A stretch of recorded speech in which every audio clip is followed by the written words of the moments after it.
Mamlakatimizda yoqilg'i energetika sohasiga doir amalga oshirilayotgan islohotlar aholi va iqtisodiyot tarmoqlarining elektr energiyasiga bo'lgan ehtiyojini ta'minlashning yanada yaxshilanishiga imkon yaratishi bilan birga, mintaqada energetik barqarorlikni ta'minlashga ham xizmat qilmoqda.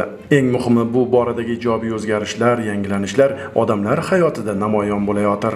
Jumladan Farg'ona shahrining Beshbola mahalla fuqarolar yig'ini hududida yashovchi Munojatxon Mamataliyeva davlat rahbarining ushbu qarori o'zi kabi ko'plab oilalar uchun katta yordam bo'lganini aytadi. Ijtimoiy himoya yagona reyestriga kam ta'minlangan oilalar sifatida kiritilganman. 3 nafar voyaga yetmagan farzandim bor.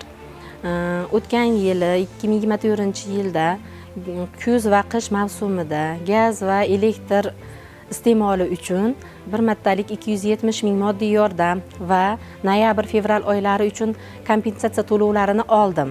Prezident qaroriga ko'ra 2025-yil 1-maydan 2027-yil 1-aprelgacha ijtimoiy himoya yagona reyestri axborot tizimi orqali bolalar nafaqasi va moddiy yordam oluvchi hamda kambag'al oilalar reyestriga kiritilgan, shuningdek reyestrlarga kiritilmagan, biroq moddiy ahvoli bo'yicha kam ta'minlangan oilalar mezonlariga to'g'ri keluvchi, oiladagi jon boshiga daromadi minimal iste'mol xarajatlarining 1,5 barobaridan oshmaydigan oilalarga elektr energiyasi iste'moli bo'yicha oyiga bazaviy me'yordan 150 kWh-gacha, tabiiy gaz iste'moli bo'yicha esa isitish mavsumida oyiga bazaviy me'yordan 250 kub metrgacha, boshqa davrlarda oyiga bazaviy me'yordan 150 kub metrgacha ortiq foydalanilgan qismi uchun bazaviy me'yor doirasidagi hamda bazaviy me'yordan oshgan narxlar o'rtasidagi farq kompensatsiya qilib beriladi.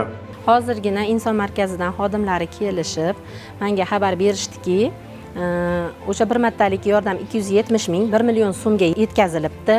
Ushbu gaz va elektr iste'moli uchun kompensatsiya to'lovlari yil davomida berilishini ma'lum qilishdi. Biz bundan juda ham mamnunmiz, xursandmiz, bizga katta yordam bo'ldi. Bu kabi kiritilgan o'zgarishlar menga va menga o'xshagan kam ta'minlangan oilalar uchun katta ko'mak bo'ldi.